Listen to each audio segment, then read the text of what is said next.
Download this code from codegive.com, link in the description below. Are you in the queue?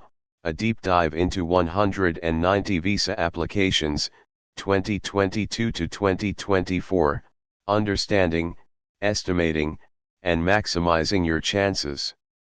This tutorial provides a comprehensive breakdown of the Australian Skilled Nominated Visa, subclass 190, focusing on the application process, trends from 2022 to 2024, and strategies to improve your chances of success. We'll explore the critical factors influencing invitations, discuss common misconceptions, and provide practical advice, including simulating your position in the queue. Introduction to the 190 visa, skilled nominated. The subclass 190 visa is a permanent visa that allows skilled workers to live, work, and study in Australia. Crucially, it requires nomination by a state or territory government.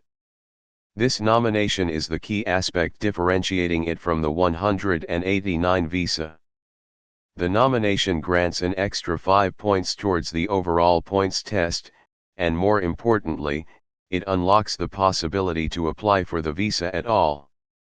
Key features of the 190 visa ** permanent residency * you become a permanent resident of Australia upon grant. * state/territory nomination * you must be nominated by an Australian state or territory government. * points tested * you need to meet the minimum points requirement, currently 65, including the 5 nomination points, based on your age, education, work experience, English language proficiency, and other factors. * occupation on a skilled occupation list * your occupation must be listed on the relevant skilled occupation list, MLTSSL, SOL, or role, and the specific list of the nominating state/territory. * skills assessment * you need a positive skills assessment from the relevant assessing authority for your nominated occupation. Age requirement * you must be under 45 years of age at the time of invitation. Health and character checks * you must meet health and character requirements. 2. The queue, understanding the EOI and invitation process ***. The 190 visa application process involves several steps, the core of which is the expression of interest, EOI, and the subsequent invitation. Let's break this down. 1. Skills assessment * the first essential step. Get your skills assessed by the relevant assessing authority for your occupation before you do anything else. This can take time, weeks to months, so start early. 2. Expression of interest, EOI. You submit an EOI through Skill Select, the online system managed by the Department of Home Affairs. The EOI contains information about your skills, qualifications, work experience, and other factors relevant to the points test. Crucially, you indicate which states/territories you are interested in being nominated by. You can select multiple states/territories. 3. State/territory nomination * this is where the queue concept becomes important. Each state/territory has its own nomination criteria, processes, and priorities. They assess EOIs based on their specific needs and skill shortages. Some states have a straightforward points-based system for selecting candidates, while others have a more complex process considering your occupation, work experience in the state, education in the state, and other factors demonstrating commitment to the state. 4. Invitation to apply, ETA. If a state/territory nominates you, you will receive an invitation to apply for the 190 visa from the Department of Home Affairs. 5. Visa application * you then lodge a formal visa application with the Department of Home Affairs within the specified time frame. 6. Visa grant * if your application is successful, you will be granted the 190 visa. Where is the queue? The queue exists within each state/territory's nomination process. Each state essentially maintains its own internal ranking system based on its specific criteria. You can imagine it as a separate queue for each state you've expressed interest in. The length of the queue depends on the demand for your occupation in that particular state and how well you meet their nomination criteria. 3. 2022 to 2024 Trends and Changes ****. The landscape of skilled migration has been dynamic between 2022 and 2024 due to several factors, including COVID-19 recovery ***. The pandemic significantly impacted migration patterns. As borders reopened, there was a surge in demand for skilled workers to address labor shortages. Changes to state/territory nomination policies ***. States frequently adjust their nomination criteria to reflect changing skill needs. Some states have become more selective, while others have opened up to a wider range of occupations. It's essential to stay updated on the specific requirements of the states you're interested in. Federal government policy shifts ***. The Australian government's overall migration policies can influence the number of invitations issued and the types of occupations prioritized. Increase in EOI submissions ***. As awareness of Australian skilled migration pathways grows, the number of EOIs submitted has generally increased, making the process more competitive. Key trends observed increased points requirements for many popular occupations, example IT professionals, accountants. The minimum points required for invitation have increased significantly in certain states. In some cases, 80 to 90 points, or even higher became necessary for an invitation in competitive rounds. Focus on onshore applicants during periods of border closures and travel restrictions, states often prioritized applicants already residing in Australia, onshore, due to their immediate availability and potential to contribute to the local economy. Emphasis on specific industries states often target specific industries facing critical skill shortages.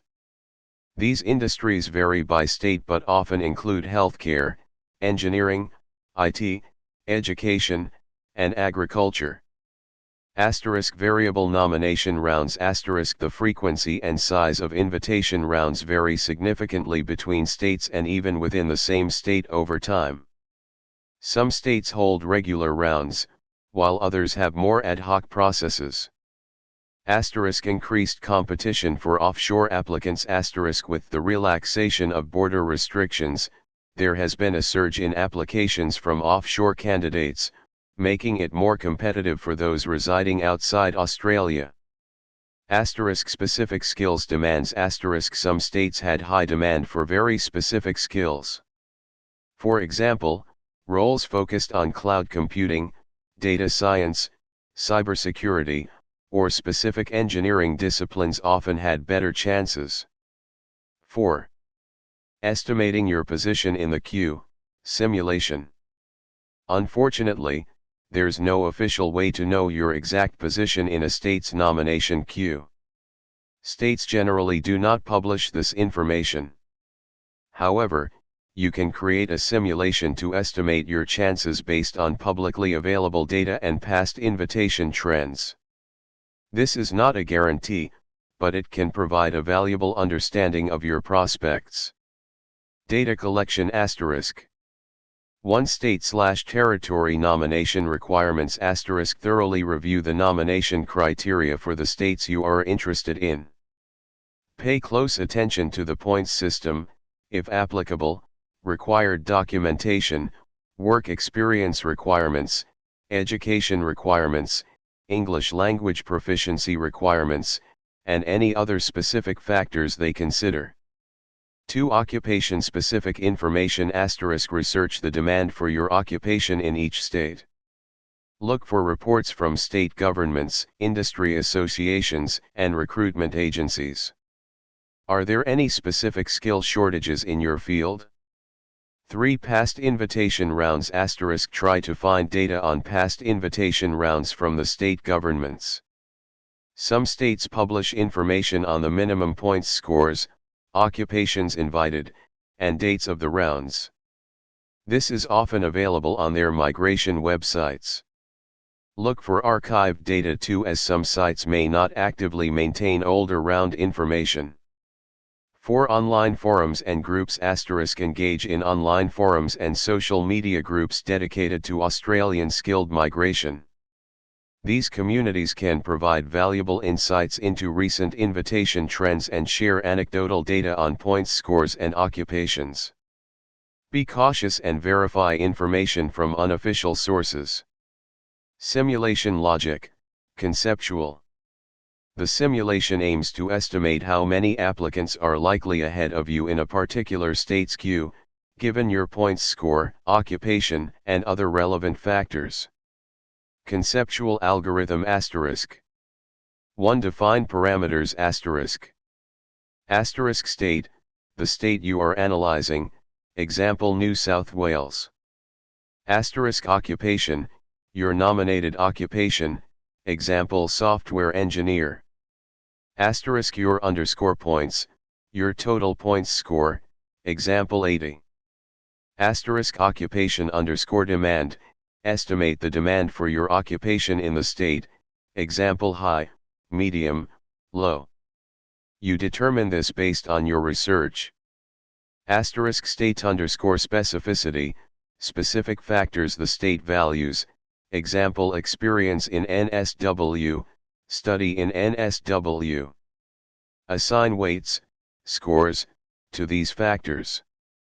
Historical _data, a data set, can be a spreadsheet or in-memory data structure, containing historical invitation round data, including dates, points scores, and occupations invited. 2. Filter historical data * filter the historical _data to include only invitation rounds relevant to your state and, if available, your occupation. 3. Estimate applicant pool * this is the most difficult part, as you don't have access to the actual data. You need to make reasonable assumptions. Assume a total applicant pool * based on general knowledge and forum discussions, estimate the total number of EOIs submitted for the state. For example, assume 5,000 active EOIs for New South Wales. Estimate occupation distribution * estimate what percentage of the total applicant pool are in your occupation. For example, assume 10% of the applicants are software engineers. Calculate initial number of applicants in your occupation * total _applicants _ in occupation equals total _applicant pool * occupation distribution /100. 4. Estimate points distribution * this is another area where you need to make assumptions based on available data and forum discussions. Create a hypothetical points distribution * estimate the percentage of applicants with different points scores, example 10% have 65 to 70 points, 20% have 70 to 75 points, 30% have 75 to 80 points, 25% have 80 to 85 points, 15% have 85 plus points. This distribution needs to sum to 100%. Calculate the number of applicants with higher points * applicants with higher points equals sum of percentage of applicants with points your points total applicants in occupation. 5. Factor in state specificity * score your application * assess your application based on the state specificity factors and assign a score, example 5 points for experience in NSW, 3 points for study in NSW. Estimate the impact * estimate how many applicants ahead of you based on points might be lower due to not meeting these factors. For example, assume 20% of applicants with higher points don't have experience in NSW. Asterisk adjust the Q estimate. Asterisk reduce the number of applicants ahead of you based on your state specificity score and the estimated impact. 6. Account for invitation round sizes. Asterisk calculate average invitation round size. Based on historical data, calculate the average number of invitations issued per round. Estimate waiting time. Estimated waiting time equals applicants ahead of you / average invitation round size. This gives you a rough estimate of how many rounds you might have to wait. Python code example, illustrative, requires real data. This is a simplified example to illustrate the concept. You'll need to adapt it and populate it with real data and realistic assumptions. This code also lacks proper error handling and data validation for brevity. Explanation of the code. Estimate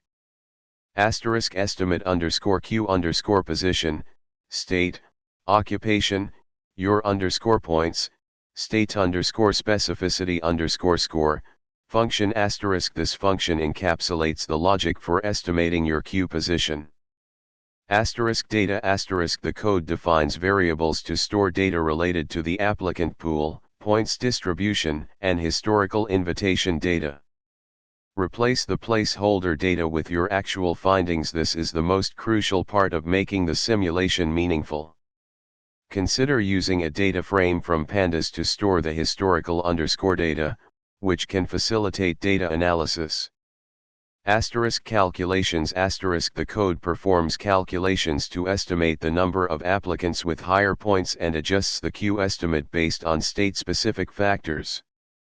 Average invitation round size. The code calculates the average number of invitations issued per round based on historical data. Estimated waiting time. The code estimates the number of invitation rounds you might have to wait based on the estimated number of applicants ahead of you and the average invitation round size. Output. The code prints the estimated Q position and waiting time. Important considerations. Data accuracy. The accuracy of your simulation depends heavily on the quality and completeness of the data you collect. Assumptions. You will need to make several assumptions about the applicant pool, points distribution, and the impact of state-specific factors. Be realistic and transparent about your assumptions. Dynamic changes. The migration landscape is constantly changing. Update your data and assumptions regularly to reflect the latest trends. No guarantee. The simulation provides only an estimate of your chances. It does not guarantee an invitation. V. Strategies to improve your chances. While you cannot directly control the Qs, you can take steps to improve your chances of receiving an invitation. 1. Maximize your points. Identify areas where you can increase your points score. This might include improving your English language proficiency. Consider retaking your English language test, IELTS, PTE, TOEFL IBT, OET, to achieve a higher score. Gaining more work experience. Continue working in your nominated occupation to accumulate more years of experience. Completing further education. Consider pursuing further education or qualifications that are relevant to your occupation. NATI credentialed community language points. Achieve accreditation from the National Accreditation Authority for Translators and Interpreters, NATI, in a community language.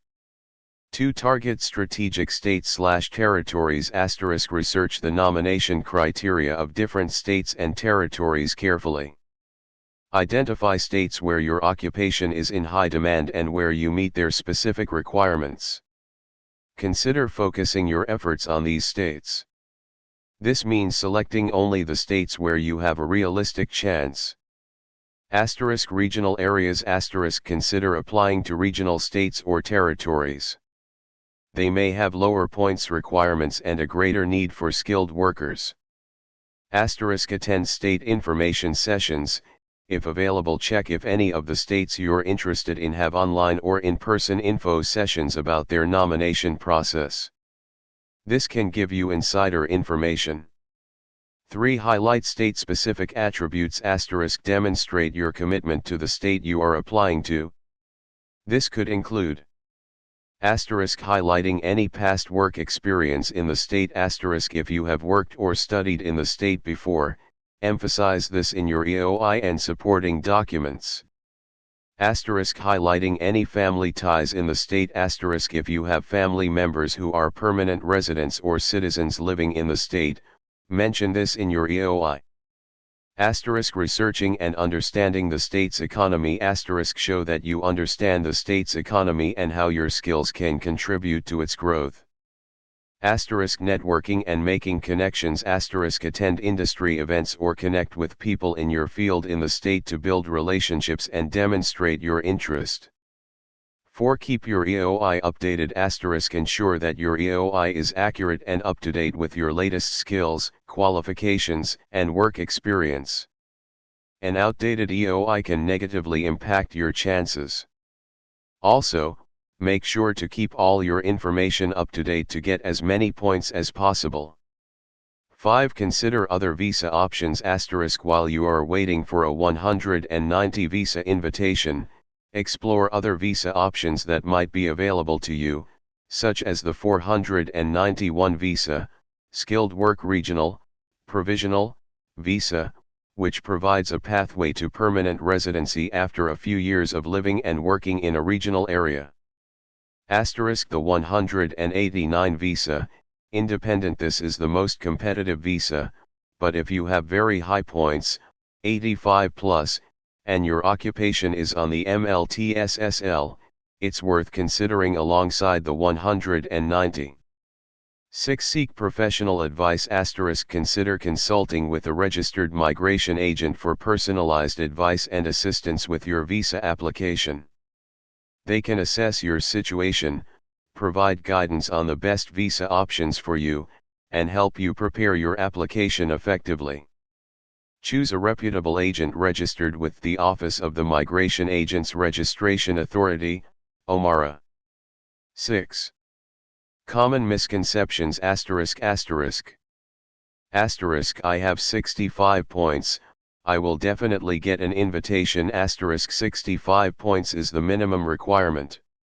It's highly unlikely to be sufficient for many occupations, especially in competitive states. You need to aim for significantly higher points. Applying to multiple states increases my chances proportionally. While it does increase your chances, the increase is not linear. If you don't meet the minimum criteria of a state, you're simply wasting your time. Focus on states where you have a realistic chance. The queue is first come, first served. The queue is not based solely on the date of EOI submission. States prioritize applicants based on their points score, occupation, skills, and other factors. Migration agents can guarantee an invitation. No one can guarantee an invitation. Reputable migration agents can provide expert advice and assistance, but they cannot influence the decision-making process of the state governments or the Department of Home Affairs. The 190 visa is easy to get. Skilled migration to Australia is competitive. It requires careful planning, thorough preparation, and a strong understanding of the eligibility criteria and application process. 7. Conclusion. Navigating the Australian 190 visa application process can be complex and competitive. By understanding the intricacies of the queue, staying informed about the latest trends, maximizing your points, and targeting strategic states/territories, you can significantly improve your chances of receiving an invitation and achieving your goal of migrating to Australia. Remember to always consult official sources and seek professional advice when needed. Good luck.